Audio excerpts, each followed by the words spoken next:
Several years ago, I had a patient come in. His name is Stefan. He was sent by coworkers that were patients, so he was referred in. And for the past 3 months previous to coming to see me, Stefan had no voice.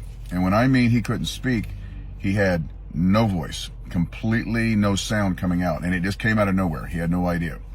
Now, the problem is Stefan is an air traffic controller, and he needs his voice. We need his voice. He had been to all the specialists, neuroscience, neural specialists, orthopedic, throat specialists, ear, nose, and throat, MRIs, CAT scans, you name it. He did it all. This wasn't just like laryngitis. This was 3 months of no voice, no communicating at all. No one could figure it out. He had the last thing that they decided they were going to do was do surgery. They were going to cut his throat open. They were going to take a piece of tissue, sew it to his voice box, and they said hopefully that he'll be able to, it'll move enough to be able to make some noise, so at least he can make noise out of his mouth. That was their answer after all the specialists, everything that they'd done.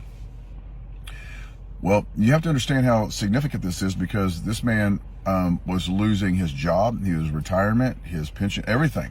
I mean, his whole world was getting ready to end because of this, and they had no answers. Coworker said, "Go see Dr. Young. What do you got to lose?" He said, "What is a chiropractor going to do for my voice?" He said, "It doesn't matter. What do you have to lose?" This was the conversation. So he comes in, he's in my exam room, and I think this is kind of funny. I guess it may or may not be, but it was at the time. I walked in, and I'd already read his paperwork. His coworkers had told me he was coming in. I already knew he was coming. And I said, "Stephen, tell me what's going on." And he kind of looked at me, and I started laughing. I said, "Never mind, I know." I said, "Let me tell you what's going on." We take an x-ray. What I do, we x-ray. I look for stress in the spine. There's an indicator of stress. So, very apparent. He had a decent cervical curve, and I actually have the x-ray. I showed it at Mile High this weekend. And he had significant degeneration on the 5th cervical, C5. Anterior aspect, the bone was starting to break down. There's a bone spur there, which tells me that's where the stress is. So I tell Stefan, I said, here's the thing. You have stress on the 5th cervical. There are nerves that can affect, it can interfere with. So what we're going to do is we're going to restore the proper motion back in this area, and we're going to allow the joint to start moving appropriately and give your body an opportunity to heal. I never once said I'm going to get your voice back, ever, because that's not what I do. He just shrugged his shoulders, okay. So I adjusted him, specifically C5 on the left. I mean, specifically, only C5 on the left. Set him up, so I'll see you tomorrow. This was a Monday. He came in Tuesday. He came back in on Wednesday. And when he come in on Wednesday, I adjusted C5, and he still wasn't, really responding yet. He said, he just went like this, like he could move his neck better. So I'll see him Monday. He comes back on that Monday, and he's talking just like I am. His voice is 100% restored after 90 days. And he's freaking out. It's a miracle. Everybody at work thinks it's a miracle.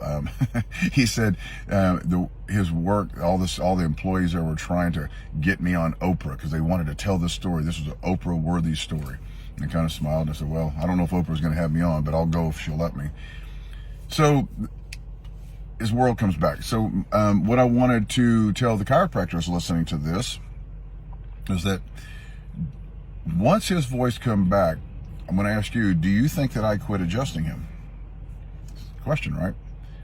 No, I do not, because I do not treat symptoms at all. I use symptoms as an indicator. I'm looking for the cause, and the cause was restricted motion in that area, so I restored the motion, and I maintained that motion long enough for that joint to heal so this thing doesn't come back. That was, 5-6 years ago, and he's still fine, no issues to this day. To everyone else listening to this, the non-chiropractic, maybe patients or people that aren't in the profession, this is something that you need to understand.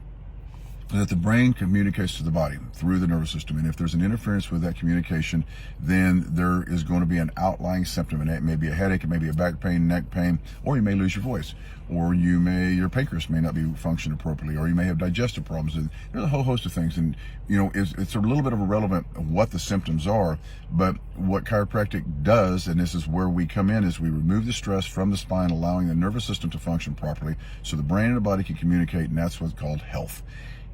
If there's anything I can do for you all, have an amazing day. I hope you enjoyed this story, and I'll see you next week. Love you all. Bye.